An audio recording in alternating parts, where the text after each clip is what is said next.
Salut BG, sache qu'aujourd'hui, nous sommes aujourd'hui. Yo la famille, c'est Dezen, alias l'escroc du game. On se retrouve aujourd'hui pour une nouvelle vidéo, une nouvelle escroquerie. En vrai, j'espère que tu vas bien BG. En tout cas, ça serait cool que t'ailles bien. T'as capté. On va aujourd'hui parler tranquillou. Je vais vous présenter 5 animés avec un héros qui semble faible mais qui est super puissant. Tous les bails que tu kiffes. Mais juste avant de commencer, normalement là, vous avez un personnage qui s'affiche à l'écran. Mettez-moi son nom en commentaire pour l'élite qui l'aura reconnu. Là, vous vous dites, mais il nous prend pour des cons ce chien. Eh bah, vous avez raison. Sushi. Oui, j'ai rien à dire donc je dis sushi. Commençons avec le commencement. Je dirais même débutons avec le débutement. Car nous sommes au début. Akiba Trip the Animation. On a ici un animé adapté d'un jeu vidéo que tu peux d'ailleurs retrouver sur Wakanim. Pour faire simple, en gros, on a l'ensemble du quartier commercial d'Akibara qui est envahi par des créatures qui sont dans l'animé appelées vampires. Et qui font leur racaille, oui. Ils chassent et font flipper tout le monde. Une vraie bande de petites brutes sans cervelle. Ouais, c'était clairement gratuit. Bon, vu que c'est des vampires, s'ils s'exposent au soleil, ils se font fumer, t'as vu? Et t'as un groupe d'ados qui vont former un groupe. Vu que c'est un groupe d'ados, logique, pour fumer ces racailles vampiriques. On dirait vraiment pas, mais l'animé de base, c'est un seinen. Personnellement, j'ai trouvé vraiment fun. Il y a pas mal de choses dans l'animé. On essaye de nous montrer plein de trucs. Et j'ai trouvé que c'était un gros point positif. Il y a aussi pas mal de références à d'autres animés. Donc il mélange un peu tout. Humour, culture, référence. Et faut le dire aussi, de très bons combats. Le design est assez spécial, mais assez joli. Donc à voir, beau gosse. Sakamoto pour vous servir. Bon, celui-là, c'est vous qui me l'avez conseillé. Et franchement, je regrette pas parce qu'il est très spécial, mais dans le bon sens du terme. Bon, avant, pour vous mettre un peu dans le contexte de l'animé, je vais vous expliquer les bails. Donc, on va suivre un gars nommé Sakamoto, qui est cool et adulé par tous. Et vu qu'il y a toutes les filles qu'il kiffe, bah les gars, ils le jalousent de fou. Ils ont la haine contre lui. Il y en a même qui vont l'intimider, essayer de l'humilier publiquement. Bref, tout ce genre de choses. Mais lui, c'est pas une victime. Donc, ça marche pas sur notre BG. On a ici un protagoniste très charismatique, avec un bon sens de la justice. Et on dirait pas comme ça, mais même au combat, il est ultra chaud, c'est abusé. On a un comique très présent dans l'animé, mais quand il faut être sérieux, on le ressent. Même si le personnage a toujours ce petit côté ridicule, notamment par exemple dans sa manière de se battre. Ça m'a fumé. Bref.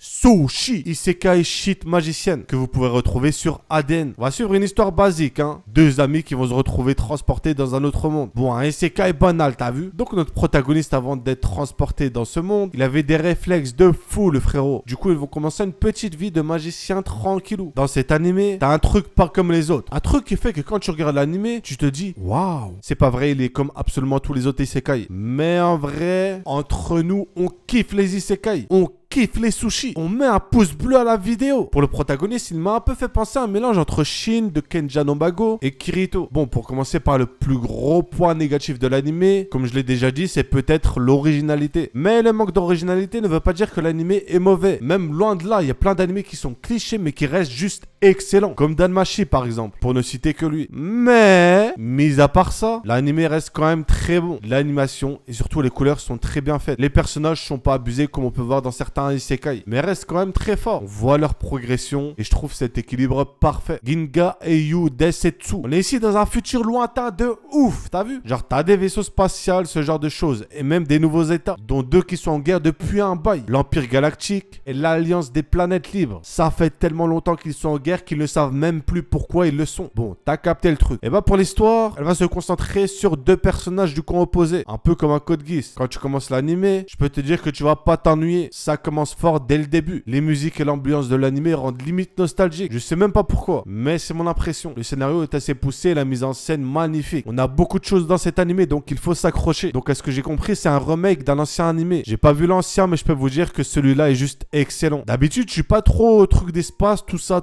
J'en ai vu très peu du style. De tête, j'ai que Aldo Noah. Mais franchement, celui-là, tu sens la petite patte. Il y a le petit truc qui fait que j'ai kiffé. Sûrement grâce au développement des personnages qui sont excellents, je pense. Petit Chakalito. Terminons maintenant avec Elfenlied. Celui-là est lui aussi très spécial car il est très gore, mais aussi très bon dans son genre. On va suivre l'histoire de Lucy, qui est une sorte de mutante qui possède des pouvoirs de malade. Elle peut faire apparaître des sortes de mains invisibles et les utiliser pour fumer des gens. Ouais, il ne faut pas parler chinois les BG. Elle pulvérise les gens. Du coup, elle va s'enfuir d'un centre de haute sécurité qui l'enfermait en tuant tout le monde au passage. Mais elle va se prendre une petite balle de sniper dans la tête et tomber dans la mer. Ça m'arrive tous les jours. Ceci n'est absolument pas une blague. C'est faux, c'en est une. Bon, du coup, un gars du nom de Kota va la retrouver échouée. Mais, j'ai bien dit mais, il s'avère que cette dernière a perdu la mémoire. Ah, au niveau de mon avis, je l'ai trouvé vraiment super touchant. Et encore une fois, les combats sont vraiment très gars. L'animé est ultra sombre, donc franchement les frères, si vous voulez le voir, va falloir soit avoir un mental entraîné de fou, soit un mental de psychopathe, ou aimer les sushis. Ça marche aussi. Même si j'ai pas aimé Kota qui m'a fait un peu penser à Yuki de Mirai Nikki, l'animé est très bon et a une bonne écriture. Il y a vraiment pas mal de bons points. Pour moi, c'est presque un classique. Mais si je devais quand même citer un point négatif, ça serait Kota. Son design est éclaté au sol. Et des fois, tu te dis, chacal, chacal. Mais mis à part ça, RAS, rien à sushi. Donc si vous aimez bien les combats sanglants avec des bras qui giclent de partout, bref, si vous êtes un psychopathe, cet animé est fait pour vous. On arrive donc à la fin de la vidéo. J'espère que vous avez kiffé. Si vous avez aimé, pouce bleu, c'est un ordre. Si c'est pas le cas, pouce bleu quand même, c'est un ordre aussi. Si vous faites partie de l'élite et de rester jusqu'à la fin de la vidéo, mettez en commentaire un hashtag escroc du game, histoire que je vois l'élite, la haute population. Et n'oubliez surtout pas, Dazen est un escroc. C'était Dazen. Sur ce, je vous dis à la prochaine.